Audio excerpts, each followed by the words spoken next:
नमस्कार दोस्तों, आपका स्वागत है भूतिया मंजर पर, जहां हम रोंगटे खड़े कर देने वाली सच्ची कहानियां सुनाते हैं। आज की कहानी पेशे से ट्रक ड्राइवर विजय की जुबानी है। विजय पिछले 20 सालों से देश के अलग अलग कोनों में ट्रक चलाते हैं। उन्होंने अनगिनत रास्ते देखे हैं, पर कुछ रास्ते ऐसे भी हैं जिन्हें याद कर उनकी रूह कांप जाती है। आइए सुनते हैं विजय की जुबानी उनकी एक ऐसी ही खौफनाक सफर की कहानी जिसे वो भूतिया हाईवे के नाम से जानते हैं। ये बात करीबन 5 साल पहले की है। मुझे एक लंबा रास्ता तय करना था। सामान लोड होना था कोलकाता से और पहुंचाना था गुवाहाटी। कोलकाता से निकलते समय रात के करीब 10 बज चुके थे। रास्ता तो जाना पहचाना नहीं था, पर मैप पर देखकर लगा ज्यादा मुश्किल नहीं होना चाहिए। रात का सफर मुझे पसंद है। सड़क पर ट्रैफिक कम होता है और गाड़ी भी ज्यादा आराम से चलती है। कुछ घंटे कटने के बाद रात गहरी हो चुकी थी। एक छोटे से ढाबे पर रुका, चाय पी और थोड़ा आराम किया। वहां के लोगों से रास्ते के बारे में पूछा तो उन्होंने बताया कि थोड़ी ही देर में एक बाईपास आने वाला है। वो नया रास्ता है और काफी अच्छा भी है। मैंने सोचा समय बचेगा तो इसी रास्ते से चला जाऊंगा। कुछ देर बाद वाकई में एक नया चौड़ा रास्ता दिखाई दिया। सड़क पर गाड़ियों का आना जाना भी कम था। मैं रफ्तार तेज कर चल पड़ा। रास्ता खाली था, पेड़ पौधे भी कम थे। चारों तरफ बस सन्नाटा था। कुछ देर चलने के बाद अचानक रेडियो में सिग्नल चला गया। पहले तो मैंने ज्यादा ध्यान नहीं दिया, पर गाना सुनने की आदत होने के कारण थोड़ी बेचैनी होने लगी। ट्रक में रखे हुए अपने मोबाइल पर भी रेडियो चलाकर देखा, पर वहां भी सिग्नल नहीं मिल रहा था। ये बात मुझे थोड़ी अजीब लगी। कुछ दूर चलने के बाद गाड़ी के पीछे से अजीब सी आवाज आने लगी। ऐसा लग रहा था जैसे कोई धीमे से गाना गा रहा हो।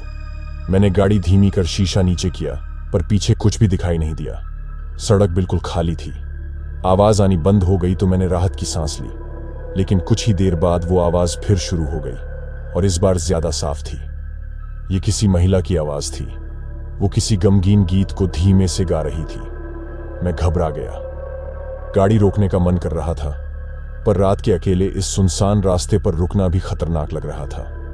कुछ देर बाद अचानक सामने से हेडलाइट की रोशनी दिखाई दी। राहत मिली कि आखिरकार कोई गाड़ी तो आ रही है। मैंने अपनी गाड़ी को किनारे लगा दिया ताकि सामने से आने वाली गाड़ी आसानी से निकल जाए। लेकिन गाड़ी पास आने पर देखा कि वो कोई ट्रक या बस नहीं, बल्कि एक पुरानी सी कार थी। कार काफी धीमी रफ्तार से चल रही थी।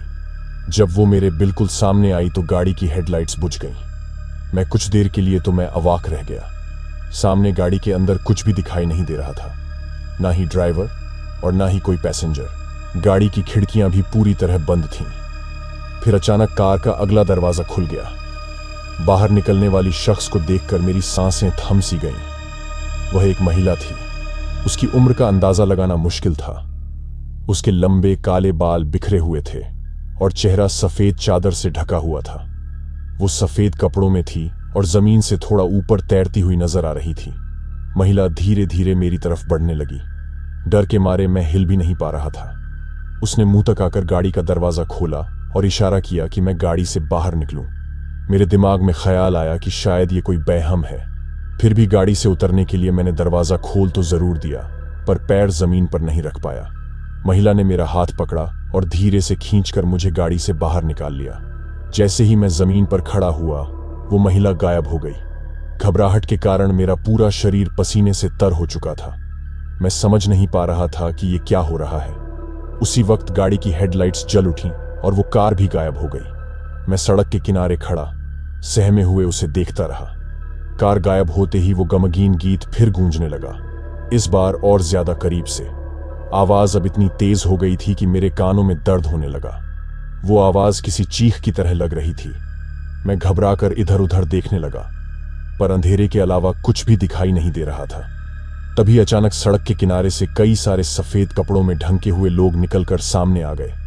वो सब आपस में बातें कर रहे थे, पर उनकी आवाजें सुनाई नहीं दे रही थीं। उनके चेहरे भी सफेद चादरों से ढके हुए थे। वो सब लोग धीरे धीरे मेरी तरफ बढ़ने लगे। मैं पीछे हटने लगा, पर मैं सड़क के किनारे आई हुई थी। अब और पीछे हटने की कोई जगह नहीं थी। वो सफेद कपड़ों वाले लोग मुझसे कुछ ही दूरी पर रुक गए। तभी उनमें से एक शख्स ने अपना सिर उठाया। उसके चेहरे पर कोई आंख, नाक या मुंह नहीं था, बस एक बड़ा सा काला छेद था। वह शख्स कुछ बोलने के लिए मुंह खोलने गया, पर उसके मुंह से कोई आवाज नहीं निकली। सिर्फ एक तेज सी चीख सुनाई दी। वह चीख इतनी भयानक थी कि मैं चीख उठा और वहीं बेहोश हो गया। कुछ देर बाद होश आया तो सूरज की रोशनी मेरी आंखों पर पड़ी। मैं चौंक कर उठा और इधर उधर देखने लगा। वो सफेद कपड़ों वाले लोग और पुरानी कार कहीं नहीं दिखाई दे रहे थे। सड़क बिल्कुल खाली थी, दूर तक कोई गाड़ी भी नहीं दिख रही थी। मैंने अपनी गाड़ी की तरफ देखा, वो भी ठीक उसी जगह खड़ी थी जहां मैंने उसे रोका था। कुछ देर तक मैं वहीं बैठा रहा, ये सोचता रहा कि रात में जो कुछ भी हुआ वो सपना था या हकीकत। शरीर में अभी भी कमजोरी थी और मन में एक अजीब सा डर बैठा हुआ था, पर अब यहां से हिलना भी जरूरी था। मैंने गाड़ी स्टार्ट करके धीरे धीरे आगे बढ़ा। रात की बातें दिमाग में घूम रही थीं। क्या वो औरत सचमुच कोई भूत थी? और वो सफेद कपड़ों वाले लोग, क्या वो किसी दुर्घटना में मारे गए लोगों की आत्माएं थीं? इन सवालों के जवाब मेरे पास नहीं थे। कुछ देर बाद सामने से एक छोटी सी चाय की दुकान दिखाई दी। गाड़ी रोककर चाय पी और वहां काम कर रहे एक बूढ़े आदमी से रास्ते के बारे में पूछा। उसने बताया कि यह बाईपास रास्ता अभी नया बना है और बहुत कम लोग इस रास्ते से जाते हैं। कुछ साल पहले इस रास्ते पर एक बड़ा हादसा हुआ था जिसमें कई लोगों की मौत हो गई थी। लोग मानते हैं कि रात के समय इस रास्ते पर उन मृतकों की आत्माएं भटकती हैं। बूढ़े आदमी की बातें सुनकर मेरा खून ठंडा हो गया। वो रात में जो कुछ भी हुआ था वो शायद सचमुच कोई सपना नहीं था। उसने मुझे बताया कि अगर मैं पुराने रास्ते से जाता तो थोड़ा ज्यादा समय लगता, पर वो रास्ता ज्यादा सुरक्षित है। मैंने उसे धन्यवाद दिया और पुराने वाले रास्ते से गुवाहाटी की तरफ चल पड़ा। रास्ते में कई बार वो रात मुझे याद आई। वो भयानक चेहरे, वो चीखें, वो गमगीन गीत, ये सब चीजें मुझे आज भी परेशान कर देती हैं। उस रात के बाद से मैंने कभी भी उस बाईपास रास्ते पर जाने की हिम्मत नहीं की। मैं नहीं जानता कि वो भूतों का रास्ता था या मेरा कोई बुरा ख्वाब, पर इतना जरूर जानता हूं कि जिंदगी में कभी भी अनजान रास्तों पर रात के समय जाने से बचना चाहिए। विजय की कहानी यहां खत्म होती है। आपको ये कहानी कैसी लगी? अगर आपके पास भी कोई ऐसी ही सच्ची कहानी है तो हमें जरूर लिखें।